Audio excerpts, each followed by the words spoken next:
آپ ان سے کیا امید رکھیں گے کہ وہ کس طریقے سے قابو کریں گے؟ اس پہ یقیناً اداروں کو بھی اور گورنمنٹ کو بھی، سب سے پہلے گورنمنٹ کو آگے آنا چاہیے، اس پہ کام کرنا چاہیے. ہماری یہاں منسٹریاں بنا دی، ڈپارٹمنٹس بنا دیے، باہر سے اربوں خربوں فنڈز بھی آ رہے ہیں، لیکن کام کہیں کچھ بھی نہیں ہو رہا. اگر کام ہوتا ہے تو اشتہارات کی صورت میں ہوتا ہے یا اور کسی شور شرابے میں یا سیمینار کی صورت میں ہو رہا ہے. عملی طور پہ اگر آپ گراؤنڈز پہ جا کے دیکھیں تو وہ ایڈز تھی، ہے اور مزید آگے پھیل رہی ہے. تو سارم بھائی، جیسے لوگوں کا رویہ بھی بہت میٹر کرتا ہے نا، جیسے ہم نے رپورٹ میں بھی دکھایا، سنا بھی ہم نے کہ قریب نہیں آتے، کسی طرح کی سپورٹ نہیں دیتے، تو یقیناً وہ بندہ ٹھیک ہونے کے بجائے مزید آئسولیشن میں چلا جاتا ہے اور کہتے ہیں کہ بیماری میں اگر گھر والے بھی ساتھ ہو جائیں تو بیماری جلد وہ مقابلہ کر لیتا ہے اچھے طریقے سے. لیکن ایسی کنڈیشن میں مریض کیا کرے؟ آپ نے اتنے کیسز جو دیکھے ہیں، اسے مزید کیا عناصر؟ دیکھیں، یہ کوئی ایسی چیز نہیں ہے کہ قریب بیٹھنے سے لگ جائے گی یا ہاتھ ملانے سے لگ جائے گی، ایسی یہ چیز نہیں ہے. اتنا تو ہمارے یہاں شعور پھیلانا چاہیے. میں وہی کہہ رہا ہوں کہ جن چیزوں سے پھیلتی ہے ہم اس کے لیے بھی نہیں بتا رہے، اور اگر یہ تو ہم نے ان کے لیے ایسا انتظام نہیں کیا کہ کوئی وہ اپنے ہی حد تک لوگوں کے اندر ایسے چیزوں میں محدود رہیں. ہم نے انہیں کھلا چھوڑا ہوا ہے. جب انسان کو شیطانیت آتی ہے تو وہ یہ نہیں سوچتا کہ مجھے بیماریوں میں پھیلا رہا ہوں، وہ اس وقت اپنی شیطانیت پہ ترجیح توجہ دیتا ہے. تو ان چیزوں کو میں نے کہا کہ گورنمنٹ کے کام ہے قانون بنا کے کتاب میں رکھنے کا نہیں، قانون بنا کر کے امپلیمنٹ کرنے کا. وہ نہیں ہو رہا بالکل. میں 2-3 دن پہلے ہی میں دیکھ رہا تھا واٹس ایپ گروپ پہ، ایڈیشنل آئی جی ہمارے حیدرآباد کے جمیل احمد صاحب، وہ بھی کسی ایسی بچی کے پاس گئے جس کے ماں باپ کو بھی ایڈس تھی، وہ ان کی ڈیتھ ہو چکی، چھوٹی معصوم کو اس کو گفٹ دے کر کے آئے وہ جا کر کے، اور اس بچی کو بھی ایڈس لگی ہوئی ہے. اب آپ مجھے بتائیں، ماں باپ ہے نہیں اس بچی کے، وہ تو چلے گئے، گفٹ دیا ہے، بہت اچھا، انہوں نے ایک اچھا ہمارے لیے بھی ایک سوچ پیدا کی، لوگوں کے لیے بھی سوچ پیدا کی، لیکن وہ بچی تو تن تنہا اکیلے رہ گئی نا. اب وہ بچی، اس کو کیا پتا کہ ایڈس کیا ہے، میں کیا عمل کر رہی ہوں تو اس سے پھیلے گی یا نہیں پھیلے گی. تو یہ چیز تو ہم نے ایک آزادانہ چھوڑی ہوئی ہے. ایسا لگ رہا ہے کہ ہم اتنے ان پڑھ جاہل تو نہیں ہیں، مگر ایسا ضرور لگ رہا ہے کہ ہم سمجھدار بہت ہیں اور کچھ سمجھداری کے لیے کام کر رہے ہیں کہ جان بوجھ کر کے جو ہے نا ہم نے ایسے ماحول پیدا کیا ہوا ہے کہ پہلے سمجھنا چاہ نہیں رہے ہیں. سارم بھائی، جیسے کہ مہک نے بھی بات کی، یہ جہاں حکومت کا کام ہے قانون بنانا، وہیں آگاہی پھیلانا بھی ان کے زمرے میں آتا ہے. یقیناً آپ ہو گئے اور دیگر ہمارے رفقا ہو گئے جو اپنے تئیں یہ کام کر رہے ہیں، لوگ انفارمیشن پھیلا رہے ہیں، لیکن وہ چیز اگر حکومتی طریقے سے جائے گی تو لوگ اس کو زیادہ اثر لیں گے. کتنا ضروری ہے یہ چیز بتانا لوگوں کو اپنے توسط سے کہ یہ جو ایکیوٹ انفیشنسی سنڈروم ہے یہ ساتھ میں بیٹھنے سے نہیں پھیلتا. اگر اور صرف آپ ایڈس کی کیوں بات کر رہے ہیں، اگر آپ آج ہسپتال چلے جائیں، اور یہ ایک ذاتی تجربہ ہے، اگر آپ کے کسی رشتہ دار کو بیماری ہے اور اگر آپ اس کو لے کے جا رہے ہیں تو لوگ ایسی نظر سے دیکھتے ہیں، وہ نظر اس مریض کو آدھا وہیں مار دیتی ہے. اب لوگوں کو ہمیں یہ سمجھانے کی ضرورت ہے کہ ایڈس کے مریض کے ساتھ بیٹھنے سے آپ کو ایڈس نہیں پھیلتا، کنڈیشس نہیں ہے، چھوت کی بیماری نہیں ہے. ان مریضوں کے ساتھ محبت کا رشتہ قائم کریں، ان کے ساتھ نرمی سے پیش آئیں، تاکہ اللہ تعالیٰ سب کو لمبی عمر عطا کرے، لیکن جتنی ان کو عمر ہے وہ ان کی کوالٹی آف لائف اچھی تو ہو سکے. دیکھیں، بالکل میں آپ کو اس میں جو ہمارے یہاں ڈرگس یوزرز ہیں جو وہ بھی جو سرنجز لگاتے ہیں، آپ اگر دیکھیں تو ایک سے دوسری سے تیسری چوتھی، یہ بالکل صحیح ہے. اس میں تو میں بالکل کہہ رہا ہوں کہ صحیح ہے کہ ہمیں اویئرنیس پھیلانی چاہیے، لوگوں کو پتہ ہونا چاہیے، لیکن ہمیں ایڈس پہلے روکنی چاہیے نا. اگر ہم ایڈس کو روک ہی نہیں رہے، ہم صرف اس پہ ترجیح توجہ دے دیں کہ جی آپ کو نہیں لگ رہی، اس طرح اس کو نہیں لگ رہی، تو وہ ایشو نہیں ہے. وہ بات کی بات ہے. پہلی بات جو ہے ایڈس کو پھیلنے سے روکا جائے، وہ ہمارے یہاں کہیں کوئی کسی قسم کا بھی کام نہیں ہو رہا. کاش کہ ایڈس میں بھی کوئی کورونا پیدا ہو جائے، میرا خیال ہے تو شہر بھی بند کر دیا جائے گا اور کچھ دکھایا بھی جائے گا، لوگوں کو پھر سمجھ بھی آ جائے گی کہ بیماری ہے کیا. کیونکہ ہمارے جو لوگوں کی سوچ ہے، جیسے فیصل نے بھی کہا، مریض کو اور ڈاؤن کرتے ہیں. لیکن دیکھیں وہ سب چیزیں اپنی جگہ ہیں، لیکن جو بچے لاوارث ہو رہے ہیں یا جن کو اپنے بخار یا کسی پریشانی میں ڈاکٹر کے پاس جا رہے ہو، ایڈس لے کر کے آ رہے ہیں، ان لوگوں کا آخر قصور کیا ہے؟ ان کو جرمانہ کون دے گا؟ ان کو یعنی قصاص دیت کون دے گا ان کو؟ یہ ایک نظام ہونا چاہیے. اتنا ٹریول کیا اکراس دی پاکستان، کتنے ایسے کیسز آپ نے دیکھے ہیں اور آپ نے سندھ میں، پنجاب میں، کے پی بلوچستان، یہاں پہ کیا صورتحال دیکھی اس حوالے سے؟ دیکھیں سچ اگر پوچھیں تو ہمارے جو سب سے برا حال ہے، بڑی معذرت کے ساتھ میں خود سندھ کا ہوں لیکن وہ سندھ کا ہے، اگر صوبوں کے حساب سے آپ پوچھیں اس کے بعد بلوچستان ہے، پھر کے پی کی، اور سب سے اچھا پنجاب ہے. اور میں کراچی گئی ہوں، سندھ گئی ہوں، پنجاب کو اچھا اس لیے نہیں کہہ رہا کہ میں شاید لوگ ہمارے ایسے سوچتے ہیں، لیکن سچ اور حق کی بات یہی ہے. اور ہم دیکھیں اتنا بڑا واقعہ اب تک کہیں سامنے نہیں آیا جو لاڑکانہ کا واقعہ ڈاکٹر مظفر والا سامنے آیا، لیکن کوئی نہ اس پہ قانون بنا، نہ کوئی نظام ہوا، نہ یہ دیکھا گیا اچھا جی یہ تو کر رہے تھے اور کہاں کہاں یہ ہو رہا ہے اس کی روک تھام کرے. بلکہ جو ٹی وی چینلز کے وہ جو ہوسٹ ہوتے ہیں جو چھاپے مار اس میں جا رہے ہوتے ہیں وہ نکال کر کے لا رہے ہوتے ہیں. مجھے حیرت ہوتی ہے کہ ایک ٹی وی اینکر کو یا پروڈیوسر کو تو پتہ ہوتا ہے، لیکن جو سسٹم والے لوگ ہیں ان کو ان چیزوں کا نہیں پتہ. اور اتنا فنڈز ہے ایڈز کے نام پہ، اتنا فنڈز ہے کہ جس کی کوئی انتہائی نہیں ہے. نہ اس میں کوئی ایسا ادارہ جو زمینی طور پہ یہاں ملک میں کام کر رہا ہو کوئی ان کے ساتھ شامل نہیں ہے، نہ کوئی ایسا نظام ان کے ساتھ شامل ہے، نہ کوئی ان کا ایسا کوئی ایمبیسیڈر جو لوگوں کو اویئرنیس پھیلائے، کچھ کرے، کچھ بھی نہیں ہے. ایسا بھی نہیں ہے کہ ہمارے جو بھی وزراء ہیں یا سندھ حکومت کی بات کریں تو پیپلز پارٹی سے تعلق رکھنے والے ان میں ڈاکٹرز نہیں ہیں. عذرا پشو خود ڈاکٹر ہیں، نفیسہ شاہ خود ڈاکٹر ہیں، اور اتنے سارے لائن سے ہمارے پاس ڈاکٹرز لگے ہوئے ہیں. ان کی موجودگی میں، ان کی سربراہی میں اگر ایسا ہو سندھ کا صحت کا نظام اگر ایسا سوال تو اٹھتا ہے. سوال تو پھر اٹھتا ہے. دیکھیں بات اگر حکومتوں کی کریں، میری سوچ بڑی مختلف ہے.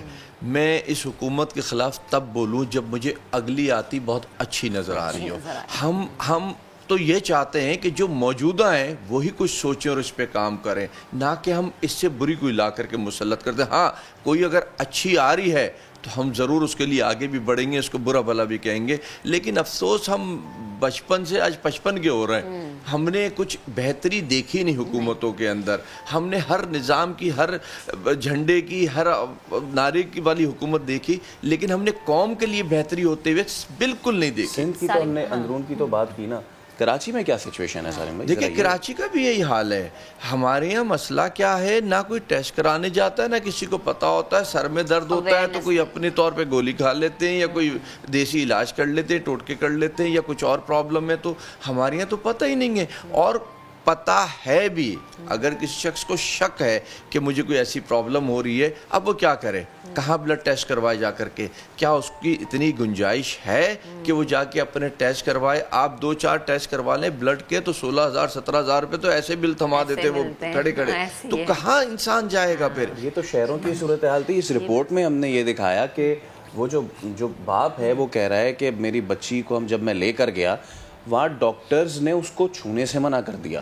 اس کے وارڈ کے باہر یہ لکھ کے لگا دیا کہ شی از HIV پیشنٹ، کوئی اس کے قریب نہ جائے. کون سا ڈاکٹر جس کو یہی علم نہیں ہے کہ یہ ایسی بیماری نہیں ہے یا اس کو میں ٹریٹ نہیں کر سکتا؟ ایسے ہی تو ڈاکٹر ہیں جن کی ایسے پھیل رہا ہے. پھر ان کے خلاف کارروائی کیوں نہیں ہوتی؟ کچھ بھی نہیں ہوتا. وجہ یہی ہے کہ ہمارے یہاں کوئی نظام ہی نہیں ہے. ہمارے یہاں بس اپنی ایک سیٹ کو بچانا ہے. ہماری جو ٹوٹل کوشش ہے ہمارے حکمرانوں کی اپنی سیٹ کو بچانا ہے. کوئی یہ نہیں سوچتا کہ حق اور سچ کی بات کہنی ہے اور انسانیت کے لیے کچھ کرنا ہے. وہ صرف یہ سوچتے ہیں کہ ہم اپنی سیٹ کو اور کتنا آگے کھینچ سکتے ہیں. اس پہ کام ہو رہا ہے تو جب اس پہ کام ہوگا تو عوام کا میں سمجھتا ہوں کہ یہی حال ہوگا، اس میں کچھ مختلف نہیں. سارم بھائی، جیسے فیصل نے بھی کی بات کہ آپ مختلف علاقوں میں گئے، مختلف جگہوں کا آپ نے معائنہ کیا، دیکھا آپ نے یہ چیز اس وقت جب آپ نے پہلے کہیں 3-4 سالوں میں دیکھا اور اب کیا یہ چیزیں تھوڑی بہتر ہوتی ہوئی یا مزید بگڑتی ہوئی ہمیں نظر آئی؟ تو پھر آنے والے وقت میں تو بگاڑ اور پیدا ہوگا. دیکھیں ایک شخص ہے لاڑکانہ میں، احمر اکبر پھول ایسے کر کے اس کا کچھ نام ہے، احمر اکبر پھول. میں اسے ذاتی طور پر نہیں جانتا، بات اکثر ہوتی ہے اس سے.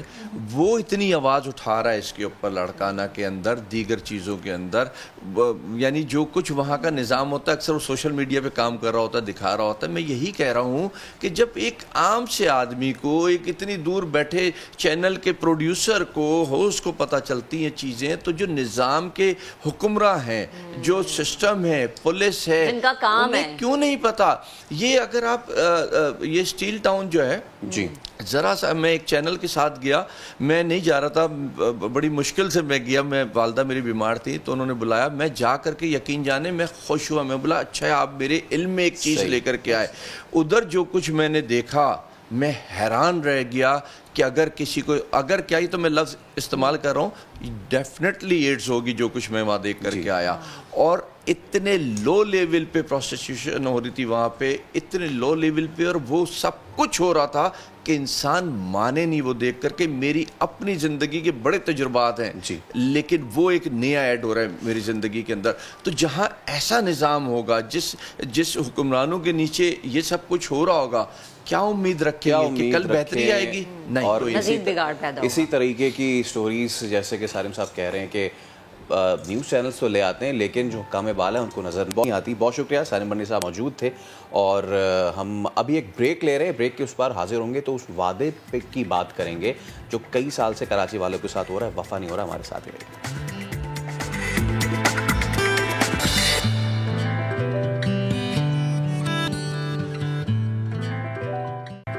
ویلکم بیک جناب. آپ کو بتائیں کہ الگ وطن کا خواب دیکھنے والی آنکھیں منو مٹی تلے تو سو گئی, لیکن ان ہزاروں گمنام شہداء کو کوئی نام نہ مل سکا اور نہ ہی کوئی پہچان ملی. راوی کے اس پار تلخ یادوں کا یہ مدفن کیسا ہے, دکھا رہی ہیں شاہین مشال. آج ہم آپ کو دکھائیں گے مغلوں کا ایک ایسا جزیرہ جہاں پاکستان کی خاطر قربان ہونے والے ہزاروں شہداء دفن ہیں.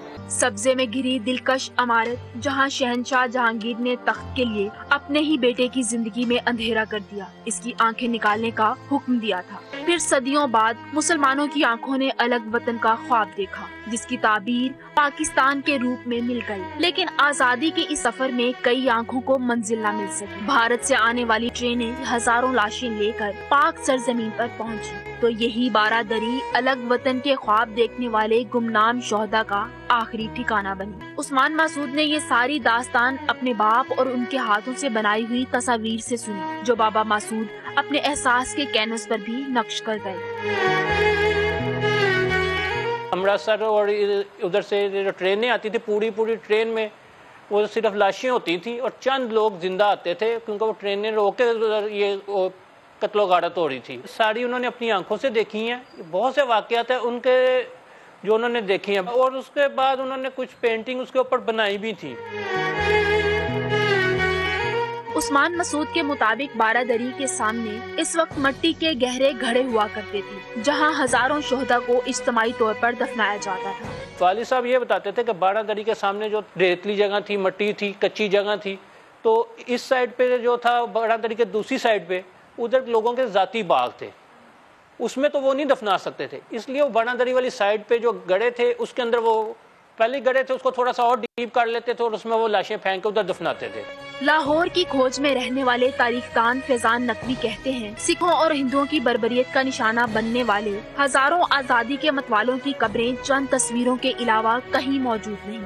والٹن کیمپ پر جو لاشیں دفن کی گئی, جو وہاں شہیدوں کی تدفین کی گئی, وہاں باب پاکستان نامی عمارت تو بن گئی, لیکن ان دو گمنام مقامات پر جہاں ہزاروں کی تعداد میں گمنام شہید محو آرام ہیں, آج تک کسی حکومت کو یہ خیال نہیں آیا کہ اس جگہ پر کوئی تختی لکھ کے لگا دی جاتی یا وہاں کوئی ہسٹری لکھ کے لگائی جاتی تاکہ ہماری آنے والی نسلیں ان لوگوں کی قربانیوں سے واقف ہوتی. اقتدار کی ہوس کی آنکھ سے آزادی کی سورج کی پہلی کرن دیکھنے کی منتظر آنکھوں تک کی تاریخ ایک ہی میدان میں مدفن ہے. ہم نے ایک بارہ دری تو بنا دی لیکن شہیدوں کو خود بھی بھول گئے اور آنے والی نسلوں کی آنکھوں سے بھی اوجھل کر دیا. کیمرہ ٹیم کے ساتھ شاہین مشال, سما, لاہور. آگے بڑھتے ہیں. جیسے کہ ہم نے پروگرام کے ابتدا میں ہی یہ بات کی تھی کہ وزیر اعظم عمران خان 10 ماہ بعد کراچی آئے تو گرین لائن منصوبے کی بھی نئی تاریخ آ گئی. وزیر اعظم عمران خان کو کراچی ٹرانسفارمیشن پلان سے متعلق اجلاس میں بریفنگ دیتے ہوئے بتایا گیا کہ ستمبر کے وسط تک چین سے پہنچیں گی 80 بسز. گرین لائن فعال ہوگی اکتوبر سے. وزیر اعظم عمران خان نے کہا کہ کراچی میں وفاق کے منصوبوں کی جلد تکمیل اور اعلان کردہ منصوبوں کا اجرا حکومت کی اولین ترجیح ہے. بالکل، یہ تو وزیر اعظم کو بریفنگ اور وزیر اعظم کے ہدایات تھی. لیکن جناب دوسری جانب پیپلز پارٹی کیسے خاموش بیٹھتی؟ جب وزیر اعظم آئے تھے سندھ میں تو ملاقات تو کوئی نہیں ہوئی، لیکن بلاول بھٹو زرداری خوب گرجے برسے، خوب تنقید کی وزیر اعظم کے دورہ کراچی پر. انہوں نے کہا کہ وفاق نے 1100 ارب کا جو اعلان کیا تھا اس میں سے 1 روپیہ ابھی تک کراچی کو نہیں ملا. 10 مہینے ہو گئے، کوئی 1 روپیہ نہیں دیا گیا. وزیر اعظم کا دورہ اور بلاول بھٹو زرداری کی تنقید پر مزید بات کرنے کے لیے ہمیں جوائن کیا ہے پی ٹی آئی کے رہنما فردوس شمیم نقوی صاحب نے ہمیں جوائن کر لیا. فردوس صاحب بہت شکریہ آپ کے وقت کا. Good morning. 10 ماہ کے بعد وزیر اعظم آتے ہیں کراچی اور اعلانات کرتے ہیں. ان کا یہ دورہ اعلانات تک محدود ہو جاتا ہے اور بڑی مختصر بڑے مخصوص لوگوں سے ملاقات تک بھی محدود ہوتا ہے. پلیز بتائیے گا. جی، پہلے چیز تو جو آپ نے پہلا کمنٹ کیا تھا کہ بلاول بھٹو زرداری صاحب نے یہ کہا کہ 1100 ارب کا پیکیج عمران خان نے دیا تھا، تو میں ان کی یاد دہانی کے لیے کہہ دوں کہ 1100 ارب روپے کا پیکیج سندھ حکومت اور وفاق نے مل کے دیا تھا. 700 ارب روپے وفاق نے لگانے تھے، 400 ارب روپے جو ہیں وہ حکومت سندھ نے لگانے. آج تک وزیر اعلیٰ صاحب ان 400 ارب کا حساب کتاب نہیں بتاتے کہ وہ کب سے شروع ہوئے، کون سے منصوبے ہیں، کہاں لگ رہے ہیں. وفاق کے منصوبوں کو بڑے کلیئرلی کال آؤٹ کیا گیا ہے کہ green line, Karachi circular railway, پھر ML1 کا فریٹ کوریڈور، 4 نالوں کی صفائی ہے اور KCR ہے. یہ وہ منصوبے ہیں اور K4 جس کا وفاق ذمہ دار ہے. کل کی بریفنگ میں آپ تمام میڈیا کو اس کی صورتحال بتائی گئی. میں دوبارہ ریپیٹ کر دیتا ہوں.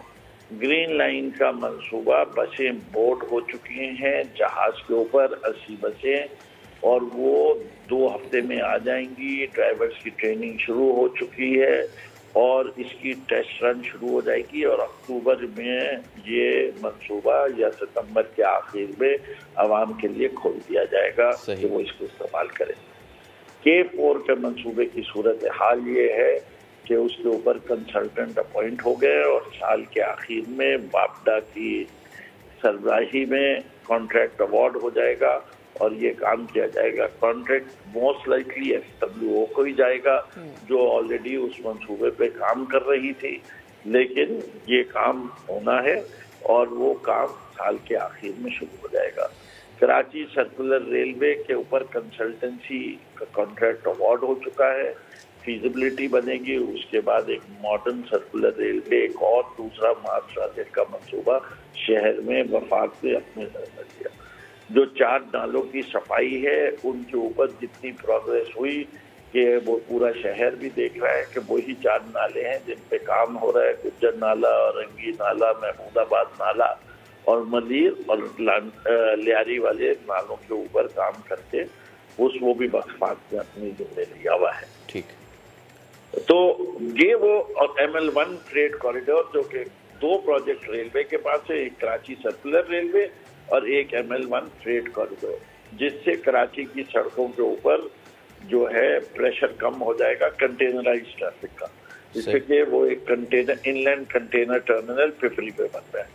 تو یہ وفاق کے منصوبے ہیں اور اس پہ وفاق ہر ماہ اسد عمر صاحب باقاعدگی سے پروگریس رپورٹ دیتے ہیں. فردوس صاحب، آپ نے تمام گفتگو کی 4 اہم چیزیں آپ نے گنوائی. بسز کا تو ہم انتظار بھی کر رہے ہیں، پہلے پیپلز پارٹی کا ہم انتظار کرتے رہے، 11 سال میں 11 بسیں نہیں آئیں.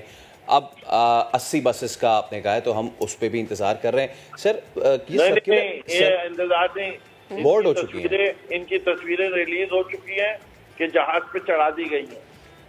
سر دیکھیں، یہ وعدہ نہیں ہے. قطع کلامی کی معذرت فردوس بھائی، ہم اور آپ جس دن ساتھ بیٹھیں گے اس بس پہ ہم تو اس وقت مانیں گے، اور آپ یہ وعدہ لیں کہ ہم آپ ساتھ بیٹھیں گے اس بس پہ. ڈن ہو گیا؟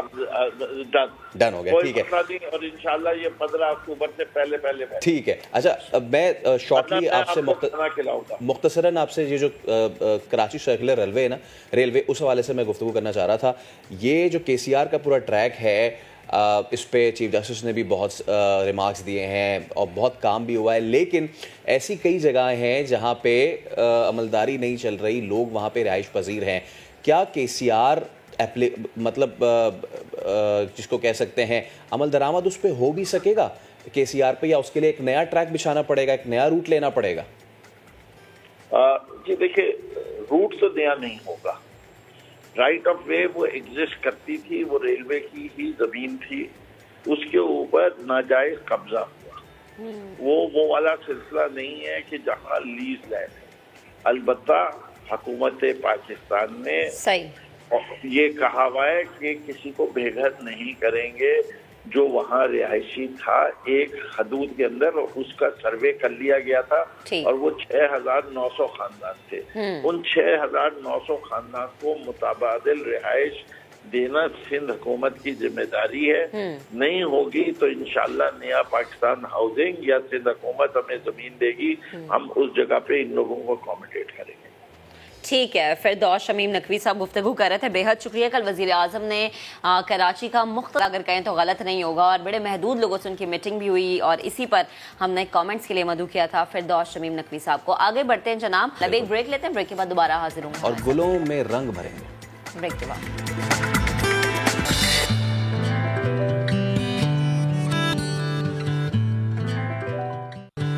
ویلکم بیک جناب. اب بات کریں گے سرمایہ کاری کی. کاروباری طبقہ ہو یا مڈل کلاس، جب بھی آپ کے پاس تھوڑی بہت سیونگ ہوتی نا تو ہمیشہ دماغ میں ایک سوال آتا ہے. آپ کے دماغ میں کیا سوال آتا ہے؟ میرے دماغ میں سوال آتا ہے کہ اب میں کہاں اڑاؤں. نہیں، میرے دماغ میں آتا ہے کہ پیسہ کون سی ایسی جگہ پہ میں لگاؤں کہ مجھے منافع مل سکے، یعنی پیسے سے میں مزید پیسہ کیسے بنا سکتی ہوں. جی بالکل، ہاں جی بالکل، بہت الحمدللہ. بہت سے لوگ ایسے، اس سے پہلے کہ لاک ڈاؤن پھر لگے ذرا ٹریٹ ہو جائے انشاءاللہ. بہت سے لوگ ہیں جو اسٹاک مارکیٹ میں سرمایہ کاری تو کرنا چاہتے ہیں، لیکن جناب انہیں یہ خوف ستاتا ہے کہ کیسے یہ پیسے لگائیں، کہیں خدا نہ خواستہ ان کے پیسے ڈوب تو نہ جائیں. اگر ان کے پیسے یہ ڈوب جائیں گے تو پھر سوال کس سے کریں گے. اس سمے بہت سارے سوال فیصل دل میں آ جاتے ہیں. تو انہی سارے سوالات کی رہنمائی کے لیے ہم نے آج اسٹوڈیوز میں مدعو کیا ہے کہ KSP نے متعارف کرایا ہے ایک خاص قسم کا پلان، اور وہ ہے ریٹیل انویسٹمنٹ. اس کو فروغ دینا ہے. ابھی ریٹیل انویسٹمنٹ کیا ہے، یہ بھاری بھرکم سے جو ٹرمینالوجی ہے، اور جو چھوٹا طبقہ کہاں اور کیسے اپنے پیسے لگا سکتا ہے رسک فری، ہم بات کریں گے. ہم نے مدعو کیا ہے ارسلان آصف حیدر سمرو صاحب، MD KSP سیکیورٹیز. ارسلان صاحب بہت شکریہ آپ کا. سب سے پہلے تو یہ بتائیں کہ یہ کیا کانسیپٹ ہے، واٹ از ریٹیل انویسٹمنٹ، کیا چیز ہے یہ؟ جی بہت شکریہ firstly for inviting me here. Retail investment, retail ہم عام زبان میں کہتے ہیں جو عوام ہے، جو آپ کے سمجھ لیں بالکل لوور اینڈ پہ ہوتا ہے، ناٹ ان انکم سائڈ، لیکن ایک انڈیویجول افراد جو ہوتے ہیں ان کو ہم ریٹیل کہتے ہیں. کہ جیسے ہم لوگ کے پاس لاکھ انویسٹرز ہیں، 1 کروڑ انویسٹر ہے، پاکستان میں 20 کروڑ کی پاپولیشن ہے. یہ ہو گئی آپ کی ریٹیل مارکیٹ. اس میں سمجھ لیں کارپوریٹ نہیں ہوتی، یہ کمپنیز نہیں ہوتی، نہ یہ انشورنس ہوتی ہے، نہ یہ کوئی گورنمنٹ کے فنڈز ہوتے ہیں. یہ ریٹیل ہوتے ہیں، عوام کا پیسہ. اچھا، اب ہم بات کرتے ہیں انویسٹنگ کی. تو ہمارا جو ہے گول ایک ہماری کمپنی کا، KSP کا، کے ٹریڈ کا، وہ یہ ہے کہ ہم ریٹیلرز جو عوام ہیں انڈیویجولی، ان کو کس طریقے سے ایڈوائز کریں، ان کو کس طریقے سے یہ ٹرین کریں، ان کو کس طریقے سے اسسٹ کریں کہ وہ اپنے فیصلے، اپنے فائنینشیل ڈیسیجن، اپنے جو ان کی سیونگز ہو، انویسٹمنٹ ہو، اس کو کس طریقے سے جو ہے آگے لے کے جائیں over long period of time. دیکھیں وہ شارٹ کٹ کوئی نہیں ہوتے.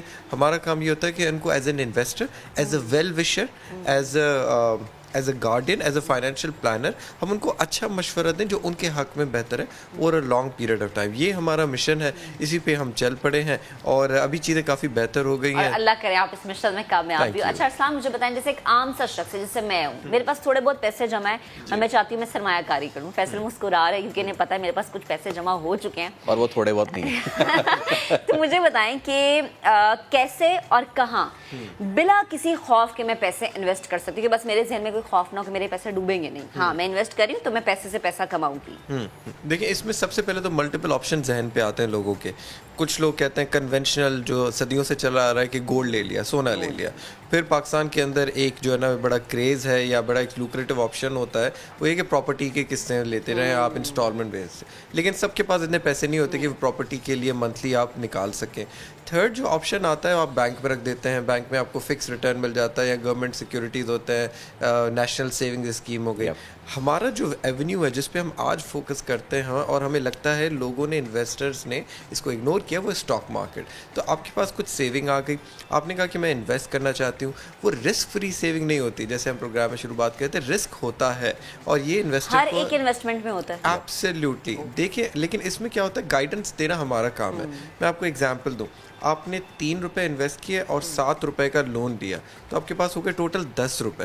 لیکن 10 کے ہی اگر یہ 7 روپے ہو جائیں گے نا تو آپ کے 100% گیا, آپ کے 3 کے 3 روپے گئے, کریکٹ. تو آپ کو اگر سکون سے انویسٹ کرنا ہوتا ہے نا تو آپ اچھا پورٹ فولیو ہم کہتے ہیں کمبینیشن وہ کمپنیز جو آپ کہتے ہیں ہمیں لگتا ہے کہ گاڑیوں کی سیل بڑھ رہی ہے, گھر بن رہے ہیں, گل احمد جو ہے اس کے آئیڈیاز کی جو ہے نا سیل زیادہ تھی, نشاط کی زیادہ تھی, اور ہم دیکھ رہے ہیں کہ وہ میزان بینک بہت ترقی کرتا جا رہا ہے, بجلی کی کمپنی ٹیرف بڑھاتے جا رہے ہیں, ٹھیک ہے ٹیرف بڑھاتے جا رہے ہیں. تو اس میں آپ کو تو ظاہر سی بات ہے اتنی جو کوئی بھی کامن آدمی ہے اس کو اتنی ایکسپرٹیز اکاؤنٹنگ کی اتنی نالج نہیں ہوتی کہ وہ دیکھے کہ کس کا فائدہ زیادہ ہو رہا ہے. تو ایک ٹیم آف ایڈوائزرز ہوتے ہیں جیسے ہم لوگ ہوتے ہیں بروکریج ہاؤس میں, ہمارا پراپر ایک ریسرچ ڈپارٹمنٹ ہوتا ہے جو لوگ ڈیڈیکیٹڈ کام یہ کرتے ہیں. تو آپ کو انویسٹ کرنے سے پہلے ہم یہ گائیڈ لائن دیتے ہیں کہ ہمارے حساب سے یہ اسٹاکس ایسے ہیں, آپ کو ایسے لینے چاہیے, لیکن اس میں ایک آپ کو کیئرفلی رسک کو مینیج کرانا ہوتا ہے, وہ ہمارا ایڈوائس ہوتا ہے. ایگزیکٹلی کہ آپ 100 میں سے 100 روپے ایک اسٹاک میں نہ لگائیں. ہم مشورہ دیتے ہیں کہ 100 میں سے آپ ٹکڑے کر کے 8-10 اسٹاک لے لیں تاکہ آپ کا ایک ڈائیورسفائڈ ہو کہ خدا نہ خاصا ایک سیکٹر میں برائی ہے تو دوسرا آپ کو ہیلپ کرتا رہے. یہ ہمارا کانسیپٹ ہوتا ہے. یہ انویسٹرز کو گائیڈ کریں گے تو جو ریٹیل انویسٹنگ کا جو کانسیپٹ ہے وہ پھر ایکسپینڈ کر جائے گا اور ہماری مارکیٹ کے لیے اچھا ہے, لوگوں کے لیے اچھا ہے. کیونکہ اگر کوئی ریٹیلر انویسٹ نہیں کرتا نا تو ایسی اپرچونٹیز جو بڑے پلیئرز ہم کہتے ہیں ان کے ذہن میں آلریڈی ہوتی ہے کیونکہ 20-30 سالوں سے کام کر رہے ہیں, پھر وہ گریب کر لیتے ہیں, پھر وہ نیچے بڑے پلیئرز کی آپ نے بات کی تو مجھے ایک بڑا ببل برسٹ یاد آیا. جی بالکل, آئی گیس اٹ واز 2005 اور شاید یہی سال رہا ہوگا آگے پیچھے.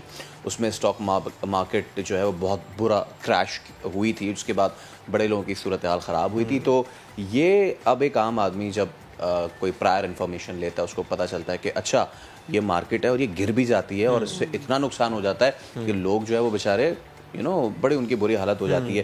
تو اس سے متعلق آپ کیا گائیڈ کریں گے؟ جیسے کہ ہم بات بھی کر رہے تھے اوپر جاتے ہوئے سب کو اچھا لگتا ہے, لیکن کہاں ان کو رکنا چاہیے, اس حوالے سے آپ کیا گائیڈ کریں گے؟ دیکھیں آپ نے 2005-2003 میں بھی ایک چھوٹا سا ڈپ آیا تھا, وہ شارپ تھا, نقصان ہوا تھا لوگوں. 2008 میں بھی ایسے ہوا تھا جب آپ کے کرائسس ہو گئے تھے, آئل پرائسز انٹرنیشنلی بڑھ گئے تھے, ملک میں آپ کا جو ہے وہ ٹرانزیشن ہو گئی تھی, اسیسینیشن ہو گئی تھی. اب ہم بات کرتے ہیں اس پہلو کی جو کریش آتا ہے اس کو کس طریقے سے ہم اوائڈ کر سکتے ہیں. دیکھیں سب سے پہلی بات ہوتی ہے جو آپ کے فائنینشیل ایڈوائزر ہیں, جو بروکریج ہاؤسز ہیں, وہ چاہتے ہیں کہ آپ زیادہ چرن کریں, روز کام کریں تاکہ ان کو بھی ایک بزنس آئے, لیکن وہ کانفلکٹ آف انٹرسٹ ہوتا ہے. یہ ہوتا ہے شارٹ ٹرم اپروچ, ہماری ہوتی ہے long term approach. Long term approach میں ہم یہ کہتے ہیں کہ دیکھیں آپ نے اگر 2 روپے انویسٹ کرنا ہے نا تو آپ 2 روپے کے کمپنی کے شیئر خریدیں اور آپ 5 سال 2 سال 3 سال اس کو چھوڑ دیں. اچھا ایکسیسولی اس کو ٹریڈ نہ کریں, یہ آپ کے لیے بہتر ہے. لیکن جو شارٹ ٹرم اپروچ ہوتی ہے, پہلے کیا ہوتا تھا جس کرائسس کی آپ بات کریں,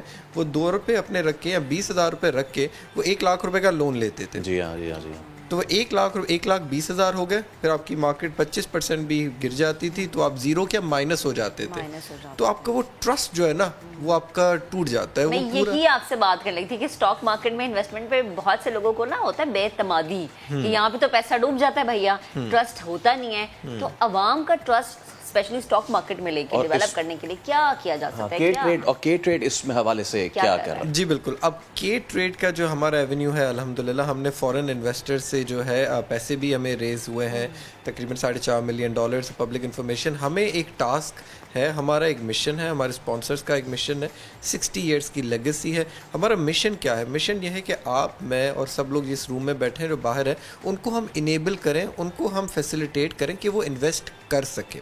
اب وہ کس طریقے سے کر سکے, یہ آج کل آپ کو پتا ہے اسمارٹ فون کا دور ہے, ہر کسی کے پاس آپ کا 3G کنیکشن ہے, چاہے وہ کچھ بھی کریں اسمارٹ فون ہے, تو آپ یہ ڈاؤن لوڈ کریں گے ہماری ایپ کے ٹریڈ میں اپنے ایپ ڈاؤن لوڈ کی, اپنے فل ان کیے جو انفارمیشن ہے, ہمارے کال سینٹر والے یا کسٹمر سپورٹ والے آپ کو گائیڈ کریں گے, اپنے اکاؤنٹ اوپن کیا.